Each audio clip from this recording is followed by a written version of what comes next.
Okay, so season 2 of Madison is done filming, and I genuinely don't know how to feel about that. Like, on one hand, it means it's coming. On the other hand, we're still just sitting here with everything season 1 left unresolved, and now we have to wait even longer knowing the answers already exist somewhere. So today I want to get into what I actually think is going to happen in season 2. Not just hopes, not just wishful thinking, real theories based on where the characters were left and what the cast has been hinting at. Because I think season 2 is going to feel completely different from season 1, and not just tonally. The whole structure of the story is about to shift. Let's start with Stacy, because everything still comes back to her.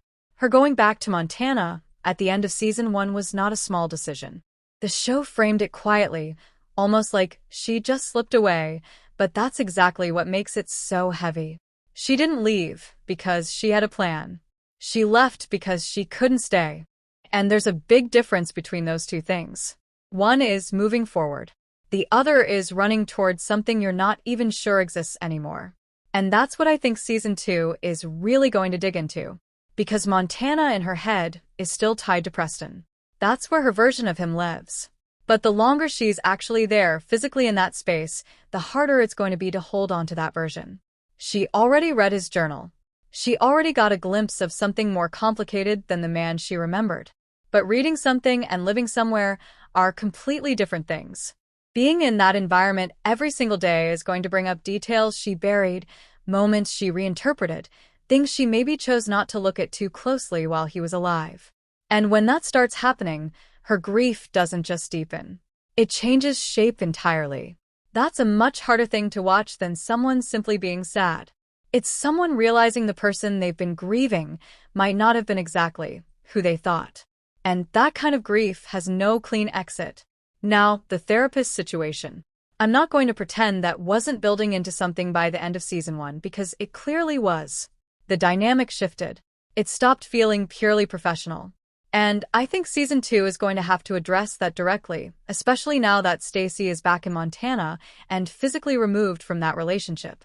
Distance has a way of either making something dissolve completely or making it feel more urgent than it actually is.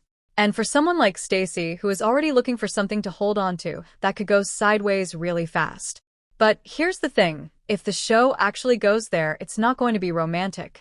It's going to be messy and complicated and probably a little painful to watch.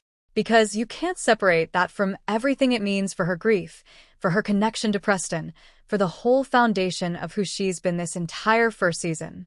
So the real question isn't whether she has feelings. It's whether she's actually ready for what comes with acting on them. And I personally don't think she is. Not yet.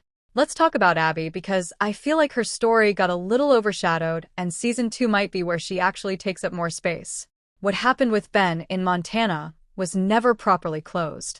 It was just kind of left there, unfinished, which almost always means the show is planning to come back to it. But what's interesting about Abby is that if she goes back, it's not going to be about grief the way it is for Stacy. It's going to be about choice. Like, she's been the quiet one. The one managing everything behind the scenes, holding things together for her kids, not really putting herself first in any of it. So if she actually goes back to Montana, that would be the first time we see her do something purely for herself. And that shift in her character could be one of the most interesting things season 2 does. And then there's Paige. Honestly, Paige worries me the most going into season 2, and I mean that in the best way for the show.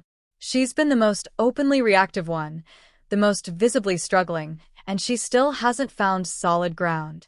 The other two at least have a direction, even if it's complicated. Paige just feels like she's still in freefall. And knowing how this show operates, I don't think they're going to give her an easy path. If anything, I think she's the one most likely to spiral before she stabilizes, and whatever that looks like is probably going to be the emotional gut punch of a season. Now here's where it gets really interesting. Russel said the level of actual danger goes up in season 2. Not just emotional tension, but real, external danger. And that is a significant tonal shift, because season 1 was almost entirely internal. The threat was grief and family fracture and quiet unraveling. If you add genuine outside danger on top of all that unresolved emotional weight, the stakes just multiply. These characters are already fragile. Putting them in physically dangerous situations while they're still broken from everything that happened is going to hit completely differently. Pfeiffer described it as moving past that first raw wave of grief and into the harder part, which is trying to rebuild when you don't even fully recognize your life anymore. And I think that's the most accurate description of where this season is headed, because the raw stage almost has a shape to it. You know what it looks like. But what comes after that, that formless stretch where you're not in crisis anymore, but you're not okay either, that's the part nobody really talks about. And that's apparently what season 2 is going to live in. So when I put all of that together, Stacy confronting a more complicated version of who Preston was, Abby finally making a choice for herself, Paige hitting some kind of breaking point, real danger entering the picture, and the overall grief moving into that harder, quieter phase, I think season 2 is going to be slower in some ways and much more intense in others. The kind of show where nothing explodes but everything quietly cracks. As for the release date, don't hold your breath for this year. With everything else Sheridan has lined up, Madison will most likely slot into sometime next year. Which, yes, is frustrating. But honestly, maybe that's the right amount of time to actually sit with everything season 1 left us with. Alright, I want to know what you think. Where do you see Stacy's story going? Do you think they'll actually follow through on the therapist angle, or will the show pull back from it? And what are you most nervous about for Paige? Drop everything in the comments because I genuinely want to talk through all of this. See you in the next one.